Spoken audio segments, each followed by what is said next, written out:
E domingo nós estaremos aqui no nosso culto de louvor e adoração ao Senhor. Amém? Se coloque de pé. Abra sua Bíblia na carta que o apóstolo Paulo escreveu à igreja que se encontrava na cidade de Colossos. Carta de Colossenses. Nós vamos ler o capítulo 2. Domingo nós tivemos a nossa primeira pregação, nosso primeiro sermão no livro, na carta de Colossenses. Hoje vai ser o segundo sermão. Colossenses capítulo 2, do versículo 16 ao 23, né? Você que está nos visitando, é um prazer muito grande. Que o Senhor te abençoe grandemente nesse dia. Você que está nos ouvindo pelas rádios, né, pelo YouTube. Se inscreva aí no nosso canal, né? Que o Espírito Santo de Deus te ilumine, derrame sabedoria sobre a sua vida, em nome de Jesus.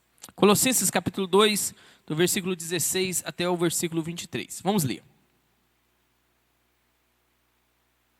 Portanto, que ninguém julgue vocês por causa da comida e bebida, ou dia de festa, ou lua nova, ou sábados.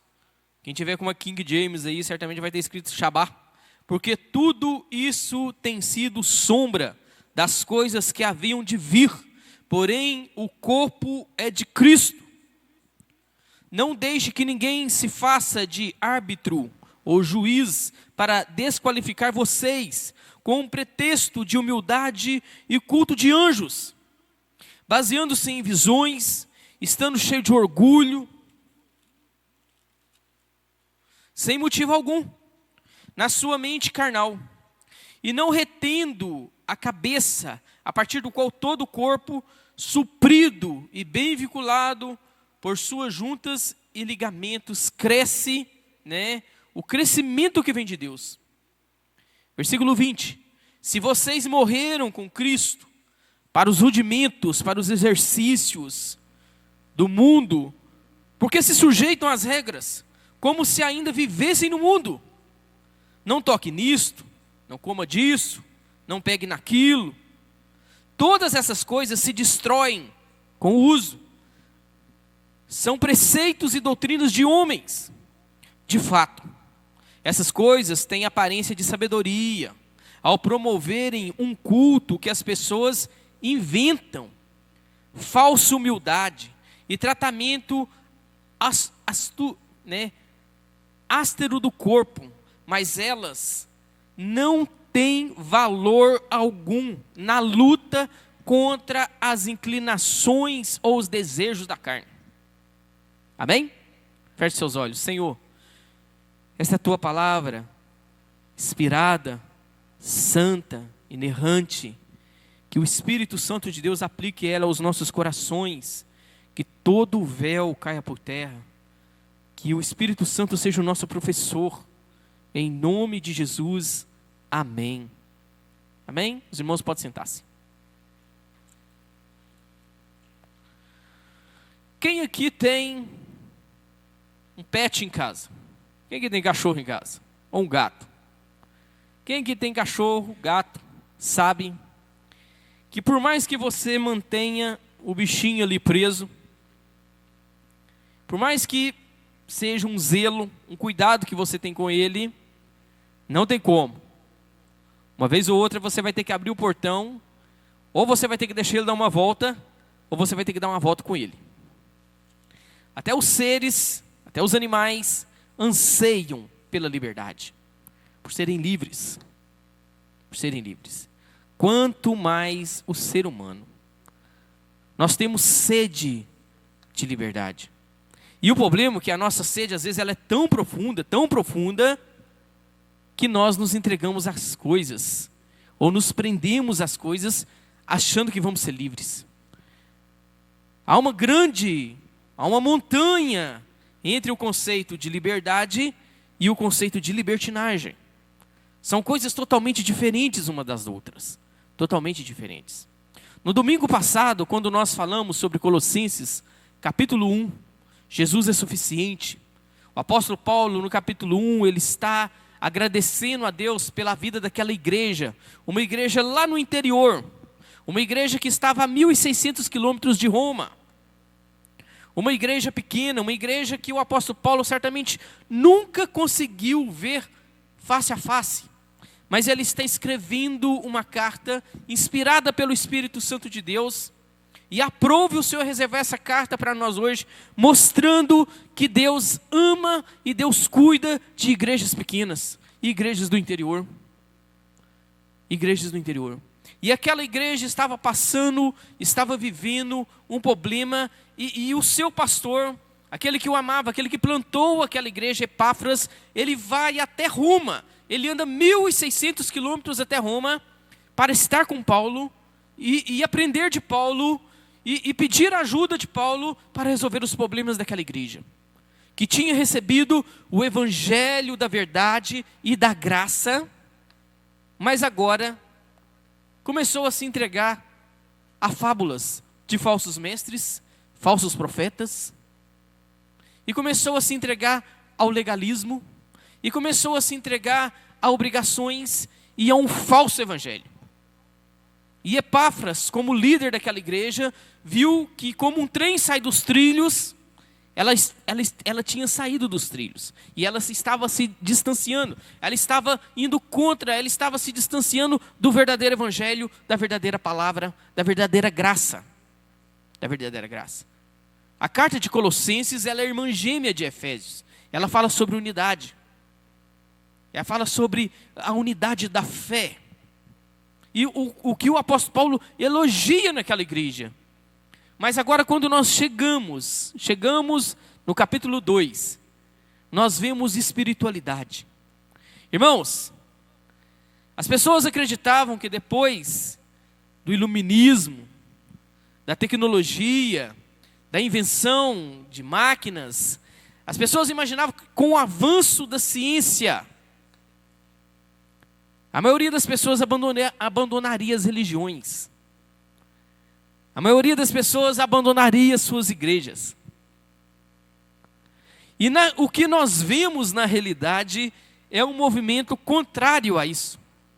A ciência ela está se multiplicando, ela se multiplica a cada dia, mas nós vemos uma sede de espiritualidade maior, mais profunda.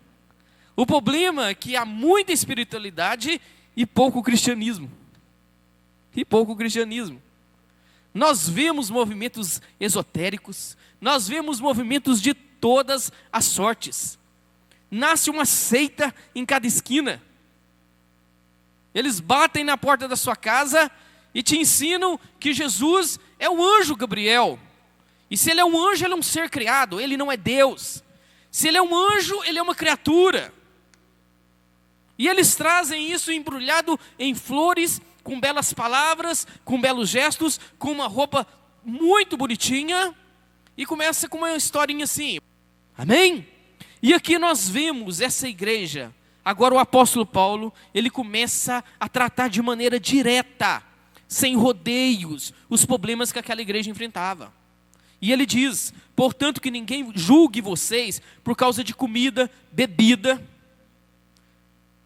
ou dia de festas, ou lua nova, ou sábados. Irmãos, nós vemos uma movimentação, nós vemos uma geração se entregar e fazer renascer as festas judaicas dentro de uma igreja cristã.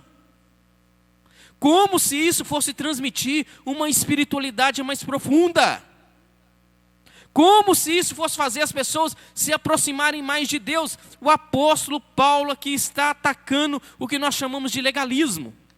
Você guarda o sábado? Você tem que guardar o sábado. O que ele está nos ensinando aqui? Portanto, que ninguém julgue vocês quanto de comida. Você come carne de porco? Não pode comer carne de porco. É os mesmos problemas de hoje. A carta foi escrita foi para hoje. Você lê ela, parece que ela foi escrita para hoje. Você trabalha dia de sábado? Não, e aí aparecem os teólogos da internet. Aqueles que trabalham dia de sábado não terão salvação. Nós somos salvos pelas obras? Os irmãos estão vendo onde nós estamos chegando? Irmãos, existe um cachorro sarnento correndo entre os bancos da igreja. ensinando falsas doutrinas, ensinando legalismo. Não, para você ser um crente mais maduro, para você ser um crente mais perfeito, para você ter uma vida profunda, você tem que celebrar a festa dos tabernáculos. Aonde está esse troço? Quem ensinou isso? Não que está estranho. Foi nesse erro que a igreja de Colossos se enveredou.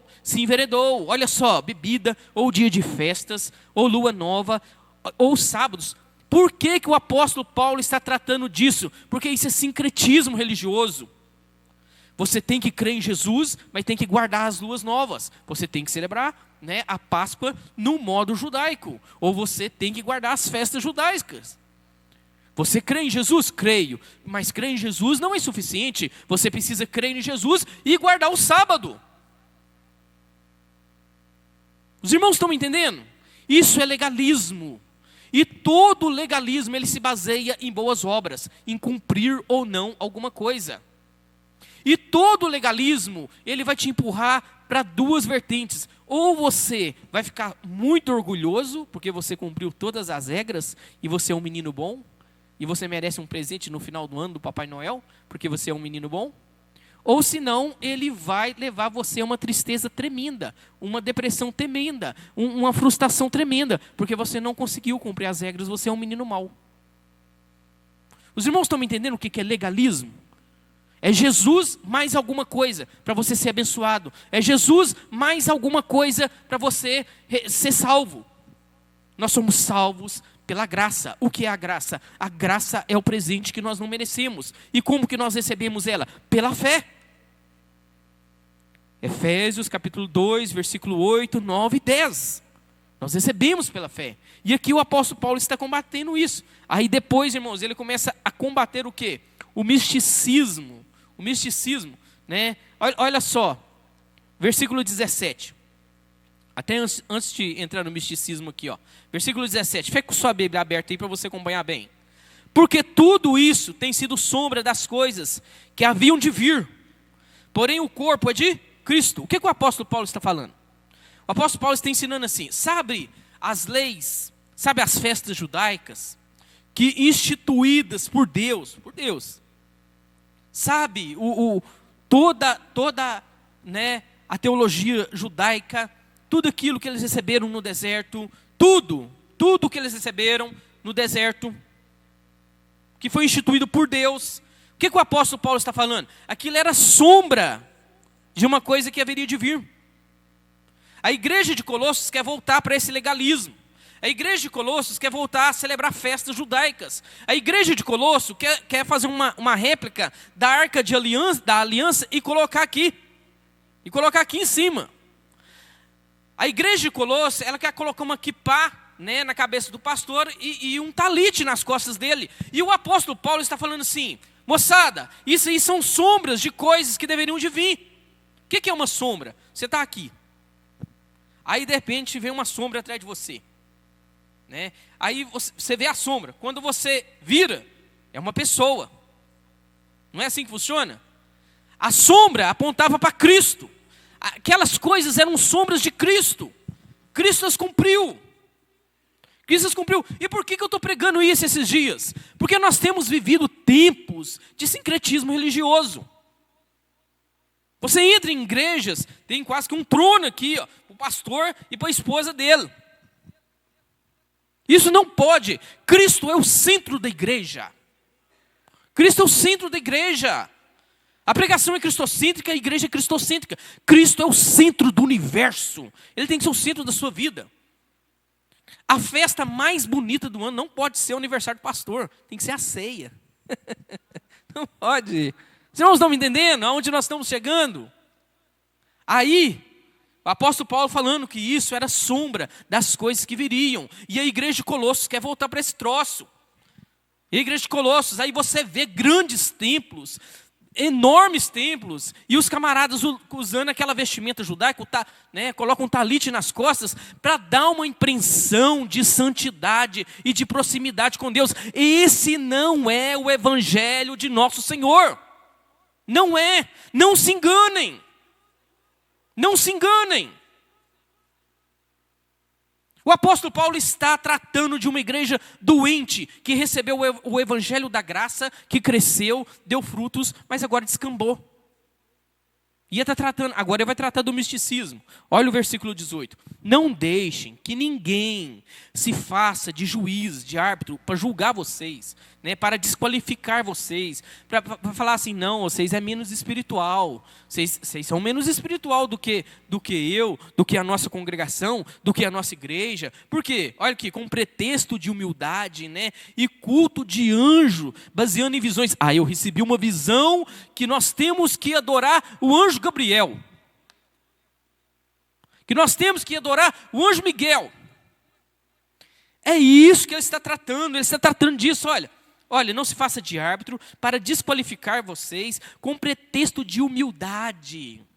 Não, os anjos são seres poderosos, são mesmos. Os anjos são seres magníficos, extraordinários, que estão subordinados à vontade de Deus. Mas quando João, ali na ilha de Patmos, naquela visão, ele vê um anjo, ele se prostra diante do anjo. O que o anjo faz com ele?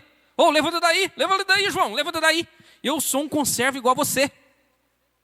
Adora a Deus. E ele fala assim, adora a Deus. João, velhinho, todo experiente, o último apóstolo vivo, agora exilado, ele vê um anjo, ele se encanta com a beleza do anjo, ele se prostra diante do anjo, e o anjo fala, levanta aí, camarada, levanta aí, eu sou conservo seu, adore a Deus.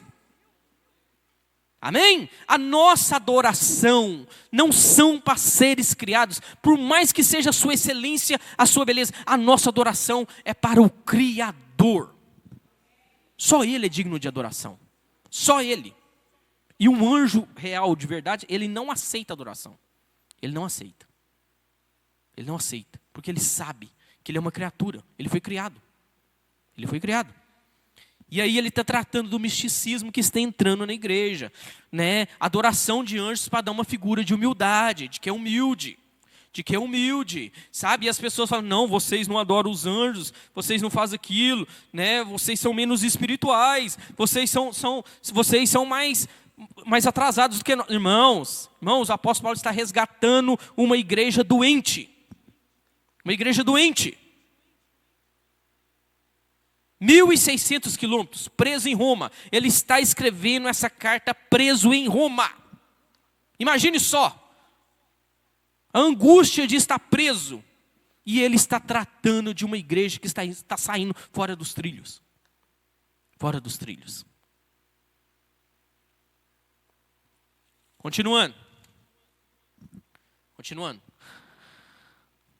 Baseando em visões, estando cheio de orgulho, sem motivo algum, na sua mente carnal. Irmãos, isso é só orgulho, misticismo, né? Dá uma sensação de mais experiência. Pessoas que gostam de misticismos, elas gostam de carregar um chavão de que elas são mais maduras, mais íntimas, mais profundas de Deus.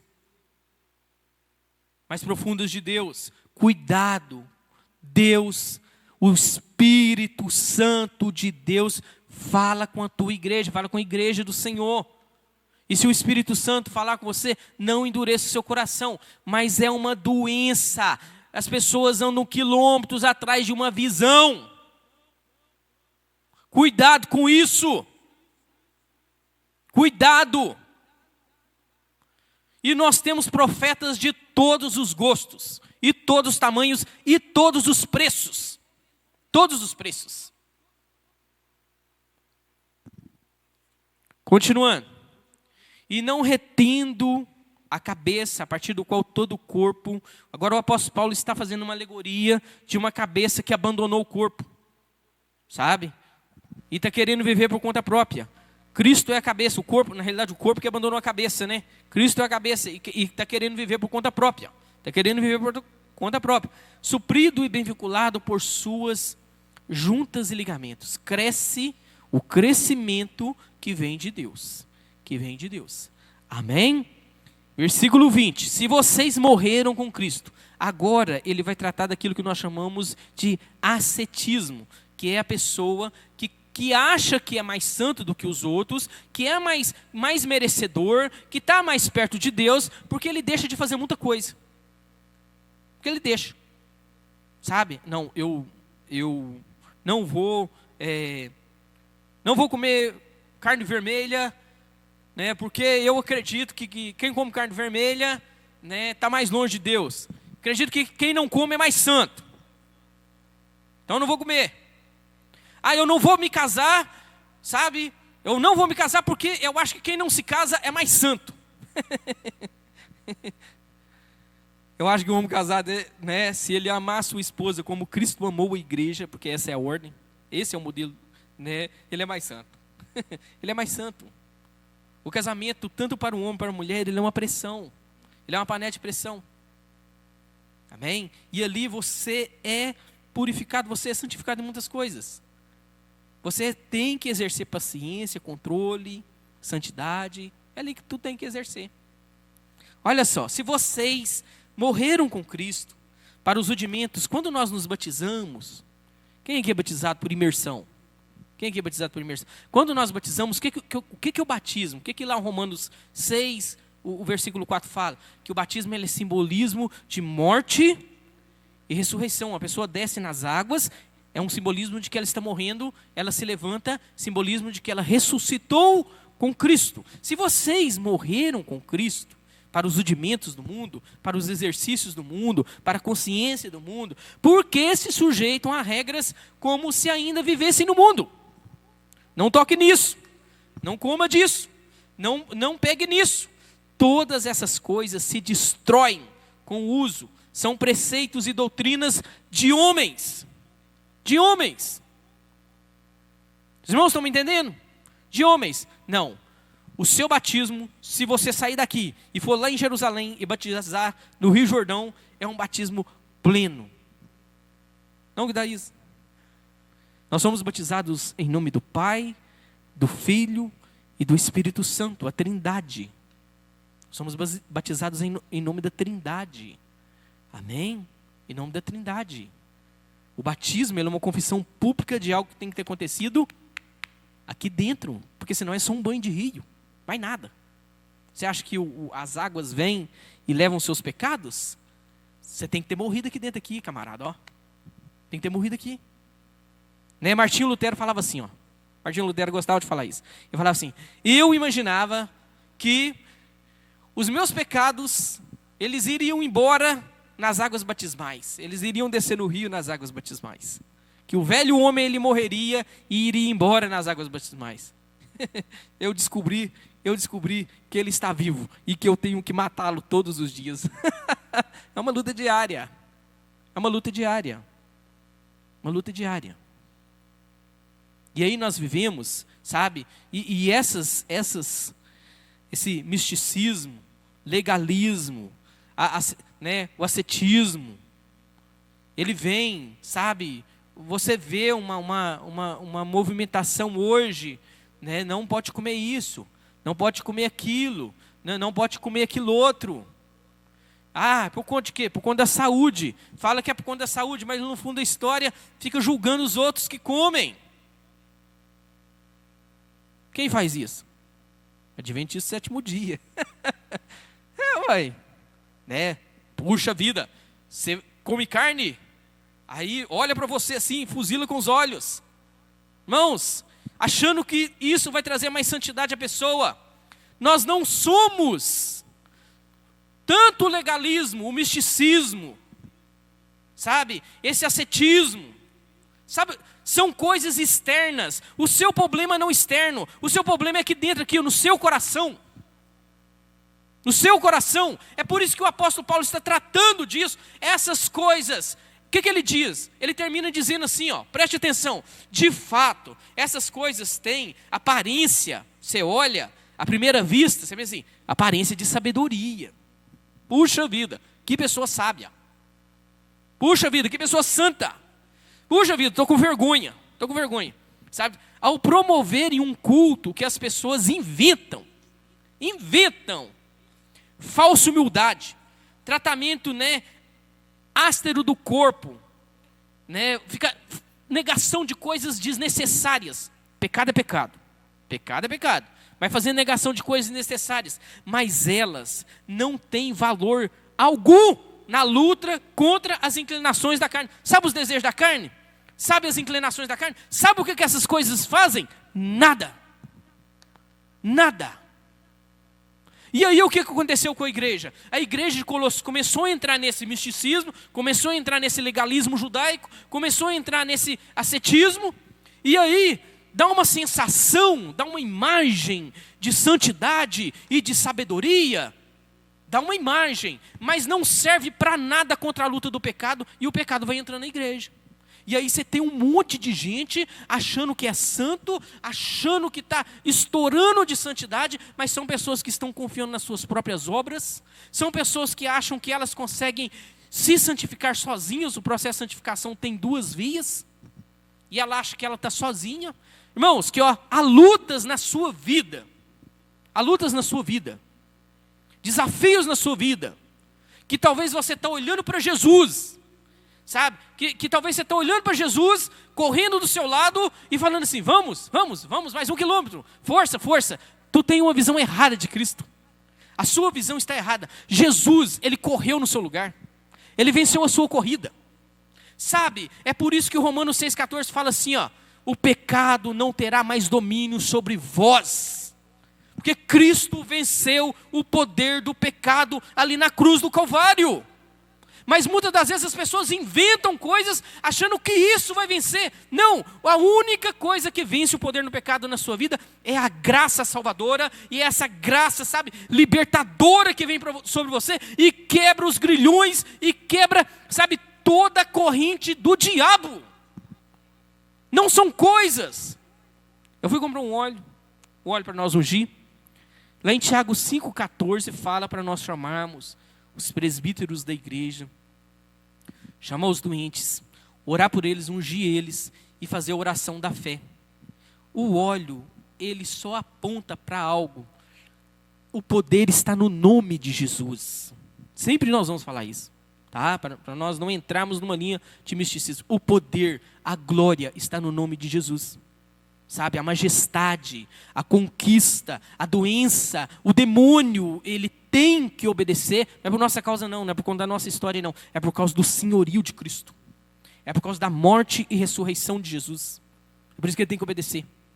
Sabe, é por causa do nome, do poder de Jesus. Aí eu fui lá comprar um óleo, voltando ao assunto. Fui lá comprar um óleo. Aí, o óleo aqui da igreja estava um pouquinho já, há alguns dias. Eu queria um óleo para unção. Cheguei lá para comprar um óleo. Eles abriram um armáriozinho, tinha, sabe, uns 20 óleos diferentes. Esse aqui é para quê? Esse aqui é óleo para dor de cabeça. Esse aqui é óleo para dor na alma. Esse aqui é... Eu falei assim, que isso? Não, nós estamos... Para onde nós estamos indo? Para onde nós estamos indo? Aonde nós estamos chegando? Isso é sincretismo religioso. Isso é Jesus mais alguma coisa. Isso é Jesus mais alguém. Isso é Jesus mais alguma coisa. Nós somos salvos pela graça. Quando João e Pedro estão entrando ali no templo, a porta formosa, tem um aleijado de nascença. Ele pede uma esmola, eles estão lisos no dia. Eles falam assim, aqui não tem dinheiro, mas aqui em nome de Jesus, levanta e anda. E o homem creu no nome de Jesus, e o poder no nome de Jesus fez aquele aleijado se colocar de pé, e ele entrou no templo pulando e saltateando. Está vendo a majestade do nome de Jesus? Eles pegaram Pedro e João, levaram diante do sinédrio. Como que vocês fizeram uma coisa dessa? Eles disseram assim, não fomos nós. Ele creu no nome de Jesus, ele foi curado pelo nome de Jesus. O poder é o nome de Jesus, o poder é a majestade, o nome representa tudo aquilo que a pessoa tem, representa tudo aquilo que a pessoa é. Jesus é suficiente na sua vida, Jesus é suficiente na sua história, Jesus é suficiente para preencher esse vazio eterno na sua vida, Jesus é suficiente. E aqui Paulo está lutando para colocar uma igreja nos trilhos novamente, porque ela começa a crer em Jesus e mais alguma coisa, e misticismo, e anjos, e asceptismo, e você não pode... e a glória, a majestade é do nome de Jesus. E o apóstolo Paulo, ele adverte a igreja, isso não vai servir para nada. Sabe as inclinações da carne? Não vai servir para nada. Vai dar uma sensação de sabedoria e de santidade maior, mas não vai servir para nada. Isso é palavra de Deus. Isso é palavra de Deus. Amém, irmãos? Isso é palavra de Deus. Eu queria convidar. Quando Jesus se encontra com os discípulos, ali no Monte da Galileia, depois da sua ressurreição, os discípulos olham para Jesus, alguns ficam alegres, outros duvidam, fica assim, meio lá, meio cá, o que está acontecendo? Jesus vira para eles e fala assim: todo o poder foi-me dado nos céus e na terra. Todo o poder foi-me dado nos céus e na terra. Portanto, ide e fazei discípulos de todas as nações. Vocês colocarão a mão sobre os enfermos e os curarão. Vocês colocarão as mãos e expulsarão demônios. Isso não é por causa da nossa santidade, é por causa da santidade de Jesus. É por causa do seu nome, é por causa da sua garantia. Todos os atos de Deus são eternos em si. Essa é uma promessa eterna. Ela não mudou. Ela não mudou. Jesus Cristo é o mesmo ontem, hoje e amanhã, e eternamente. Feche seus olhos. Senhor, em nome de Jesus, cremos somente no teu santo e poderoso e majestoso nome. Não temos outro. Só tu tens as palavras de vida eterna.